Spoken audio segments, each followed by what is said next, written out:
নেতাজির রাজনৈতিক মতাদর্শ নিয়ে একটা নতুন দৃষ্টিভঙ্গি নিয়ে পশ্চিম বাংলার মানুষের সমস্যা নিয়ে আমরা এবার তার নির্বাচনে আমরা প্রতিদ্বন্দ্বিতা করব। ইতিমধ্যে বিভিন্ন এলাকায় সার্ভে করা হয়েছে, বিভিন্ন এলাকার সাংগঠনিক বিষয়টা গুরুত্ব সহকারে জানার পরে আমরা বুঝতে পেরেছি যে যারা মানুষের সঙ্গে যুক্ত আছেন, দীর্ঘদিন ধরে মানুষের সঙ্গে কাজ করছেন, ইশতেহারে আপনাদের কাছে তুলে ধরা হয়েছে। যে আপনারা ইতিমধ্যে জানেন যে আমরা নেতাজি সুভাষচন্দ্র বসুর রাজনৈতিক দল, আমাদের অনুপ্রেরণা হচ্ছে নেতাজি এবং নেতাজি যে দেশ চালানোর যে তার রাজনৈতিক দর্শন, রাজনৈতিক মতাদর্শ, সেই রাজনৈতিক মতাদর্শ নিয়েই সমস্ত সারটাই আপনারা দেখবেন যে আমাদের এই নির্বাচনী ইশতেহার, যেটা খানিকক্ষণ আগে আমাদের নেতারা প্রকাশ করলেন, এই ইশতেহারে সব জিনিস বলা আছে। আপনারা পড়ে নেবেন, দেখে নেবেন এবং আপনাদের প্রচার মাধ্যমে আমরা সারা পশ্চিম বাংলার মানুষের কাছে একটা নতুন দিশা নিয়ে যাওয়ার চেষ্টা করছি। বাংলার রাজনীতির ক্ষেত্রে আমরা বিগত 15-20 বছর ধরে দেখছি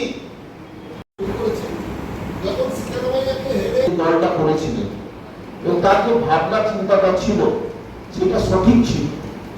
তো আপনি যে বলছেন যে বাংলার মতন তখন দলটা সেভাবে সম্প্রসারিত হয়নি বা গঠন হয়নি, আপনি হয়তো জানেন না ফরওয়ার্ডের ইতিহাস।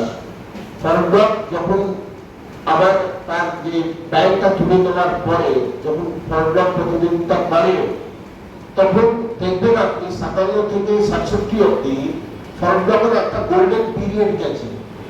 ভারতবর্ষের 8টা রাজ্যে ফরওয়ার্ডের বিধায়ক খুব বেশি পার্থক্য নেই, কিন্তু যখনই আপনি আইসিএসসি বোর্ডের দিকে তাকাবেন আপনি বুঝতে পারবেন আইসিএসসি পড়াশোনা আর আমাদের যে শিক্ষা ব্যবস্থা একেবারে এর অ্যান্ড হেভেন ডিফারেন্স। তারা ইউরোপিয়ান মডেল পড়ায় আমাদের ছাত্রছাত্রীদের। তার কারণ হচ্ছে যে আইসিএসসি তে যারা পড়াশোনা করছে তারা কিন্তু আপনারা দেখবেন তারা কিন্তু আমাদের যে কম্পিটিটিভ এক্সাম সেখানে তারা খুব বেশি ভালো রেজাল্ট করতে পারে না। সেই জন্য আমাদের কথা হচ্ছে সিস্টেম অফ এডুকেশন হতেই পারে, প্রাইভেট সরকারি হতে পারে, কিন্তু যে সিলেবাসটা সেটাই আমরা চাই আমাদের। এবং অন্যান্য কিছু অভিযোগ ছিল, তারপর আপনারা বেরিয়ে এসে বিদ্রোহী যারা হলেন তারা নতুন দল তৈরি করলেন এবং বিমান বসুকে চিঠি দিয়েছিলেন যে তা আপনারা আচ্ছা এবারে কিন্তু তোমরা কনসিডার করেছিল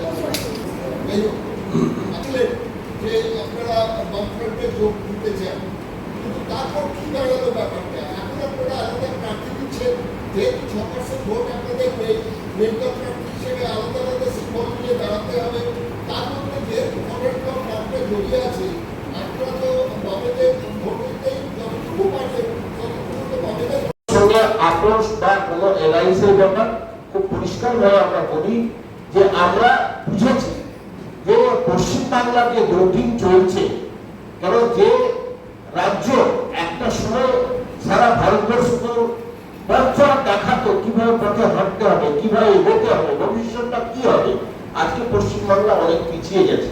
তো এই পশ্চিম বাংলার পেছনে যদি উদ্ধার করতে হয়, 18 তারিখ যখন আপনাদের সঙ্গে 19 তারিখ যখন দেখা হয়েছিল তখন আমরা বলেছিলাম যে আমাদের স্ক্রিনিং কমিটি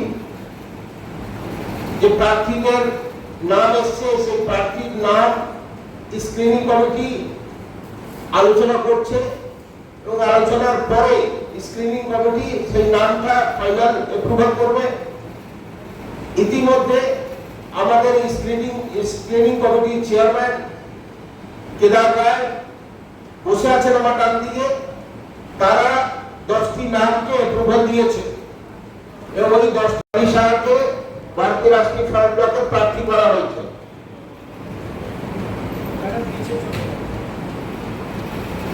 আপনি পেছনে চলে আসুন, ওপরে উঠে পেছনে একটু দাঁড়ান। প্রার্থীরা উপরে চলে আসুন।